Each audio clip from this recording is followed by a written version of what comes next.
taariikh intee leeg leh waa company imisa qof ayaa aaminay oo ka shaqeeya oo waxa weeyaan intaas oo dhan markaad ku qanacdo ee companyga laftigiisa aad ku qanacdo waayo companiyo badan baa jira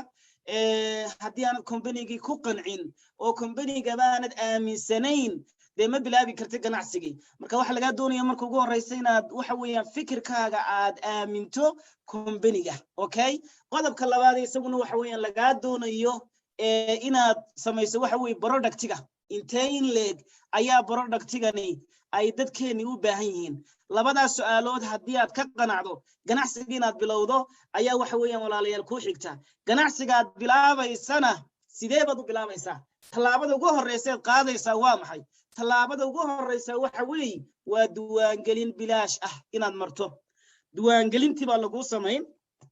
marka diiwaangelinta marka lagu sameynayo maxaa laga doonaya waxa laga doonaya magacaaga saddexan xilliga dhalatay iyo emailkaaga iyo intaas laga doonaya iyo dhalashadaada waqtiga dhalatay magacaaga saddexan emailkaaga personal information macluumaadkaaga shakhsiga ah ayaa laga doonaya kaliya kadib maxaa talaabada diiwaangelinta ku xigtaa waa maxay talaabada ku xigtaa waxa weeyi maxaad ka soo doontay ama maxaad isku diiwaangelisay companygan waa maxay sababta aad u soo gashay waa maxay dreamkaaga waa maxay halkee baad doonaysaa companyga inaad ka gaadho waa inaad garanayso because marka aad dreamkaaga garanayso iyo halka aad doonayso inaad companyga gaadhaad garanayso waxay kuu sahlaysaa walaalayaal caqabad fara badan oo hadhow laga yaabo inaad aragto inaad caqabadkaas yaro fudud aad uga gudubto marka dream qofka haddaanu dream lahayn oo qofku waxa weeyaan aanu garanayn waxa uu bilaabay ganacsigani way ku adkaanaysaa businesskii marka qodobka labaad waxa weeyi waa inaad garanayso dreamkaaga waa maxay dreamkaagu halkee baad doonaysaa shirkadda inaad ka gaadho ma garanaysaa maxay tahay reasonkaagu many reasons baa jira aad ugu soo biiraysa ganacsigani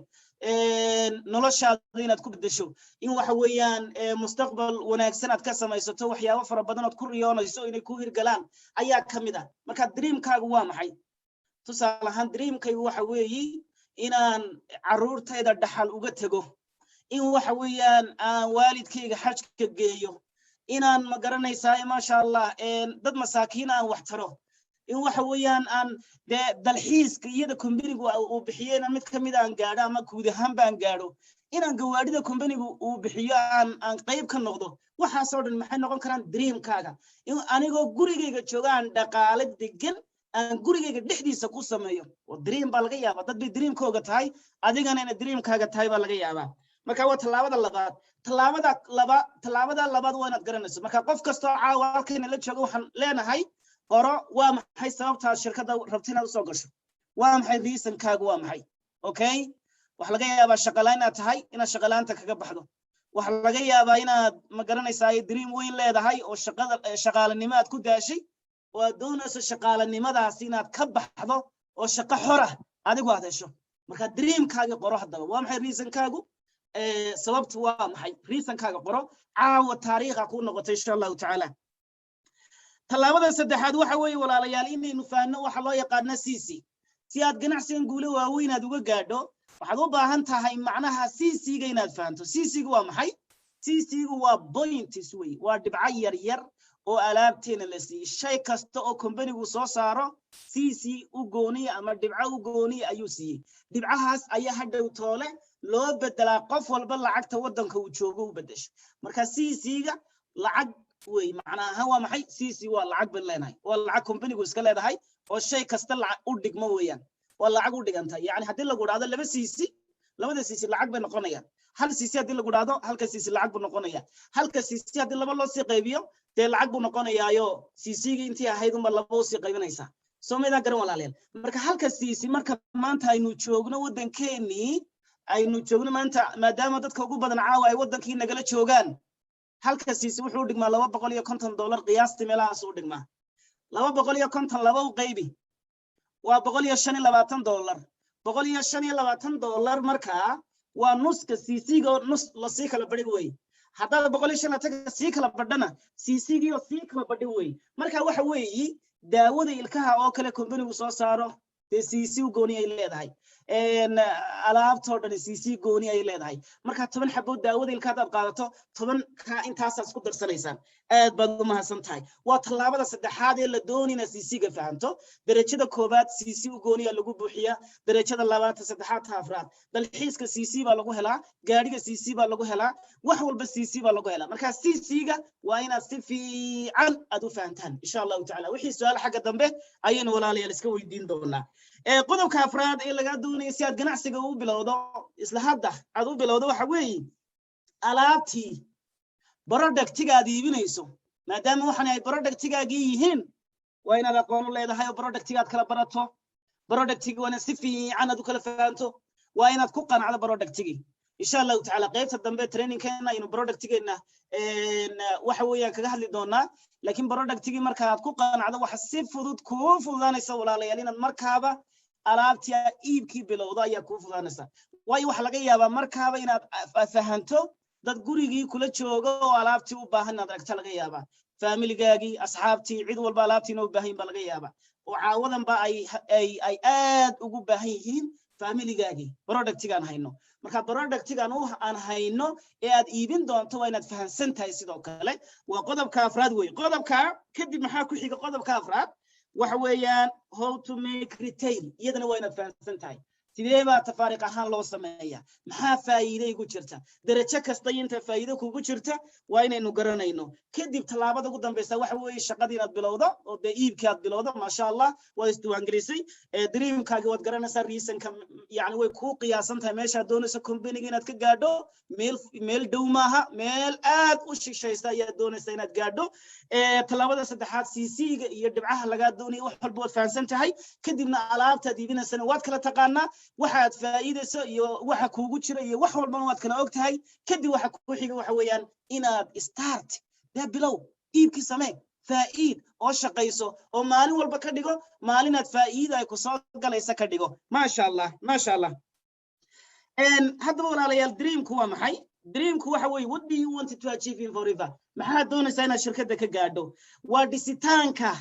mustaqbalkaaga weeye mustaqbalkaaga oo dhistaa waxay ku siinaysaa jiho marka dreamka ama riyadu waa jiheeye waa noloshaadii oo jihaysay waa noloshaadii oo waxa weeyaan ma sha Allah aad yani meel isku guduuday weeyi waa mustaqbalkaagii oo ku muuqda oo sida muraayada kuugu muuqda weeyi alxamdulillah runtii xaqiiqatan aniga markaan ka hadlo forever living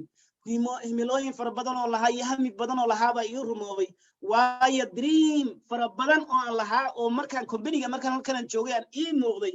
ayaa maanta waxa weeye alxamdulillah rumoobay adigna waxa la doonayaa dreamkaaga inaad sawirato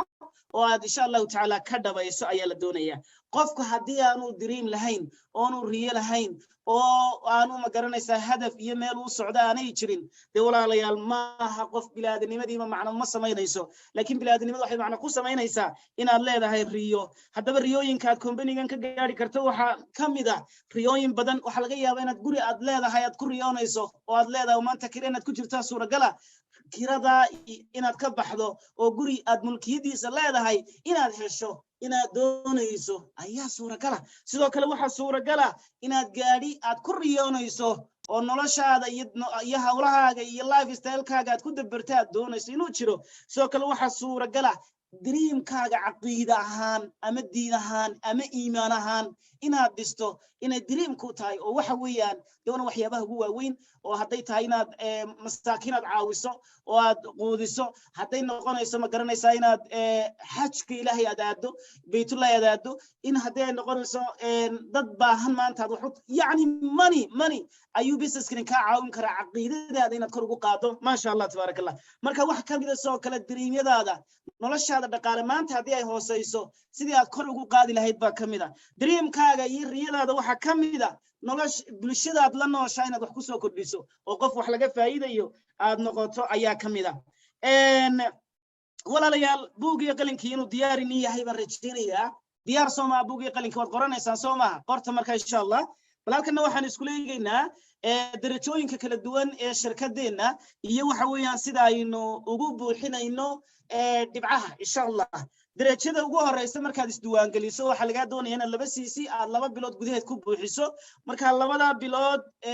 ayaad haysataa waa bishan hadda aynu soo galnay iyo bisha dambe ayaynu walaalayaal haysanaa okay ma sha Allah marka fursad fiican baynu haysanaa darajadii koowaad ku buuxino isdiiwaangelintuna haba yaraatee wax lacaga oo laynaga qaadaya ma jirto marka qorshaha caawa ugu weyn ee caawa isla dejin doona waxa weeye sidii aad labadaada CC ugu horeeya aad hore iskaga buuxin lahayd sida ugu fudud sidee baa lagu buuxiyaa labadaa CC ugu horeeya laba choice baad haysataa choice waxa weeye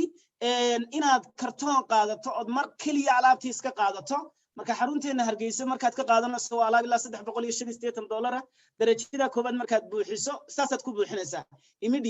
immediately markaad darajadii koobaad buuxiso waxa ku bilaabmaya in alaabtii ku jabto oo ay ku noqoto 35% isla markaana aad walaalo kale soo casuumi karto oo aad walaalo kale duwaan gelin karto qof kasto aad duwaan geliso adigu markaad haysato 30% aad haysato iyo 5% cashback lagugu soo celinayo cashback buu leeyahay company-geenu 5% buu ku soo celinaya lacag hadii aad waxa weeyaan aad active noqoto aad shaqeyso ma sha Allah marka 35 waxaad ka jartaa ma taqaanaayay 5% ka jar qofka cusubad keenaysaana wuxuu yeelan doonaa 5% adna waxaad haysataa 35 kala gool labada maxaa soo hadhaya 30% baa soo hadhaya 30% ka soo hadhaya wuxuu noqonayaa qof kasta oo aad company-ga soo geliso lacagta bonuska ee aad ku yeelanaysa ayuu noqonayaa ma sha Allah soma walaal $100 diibsaday misaad ku yeelanaysa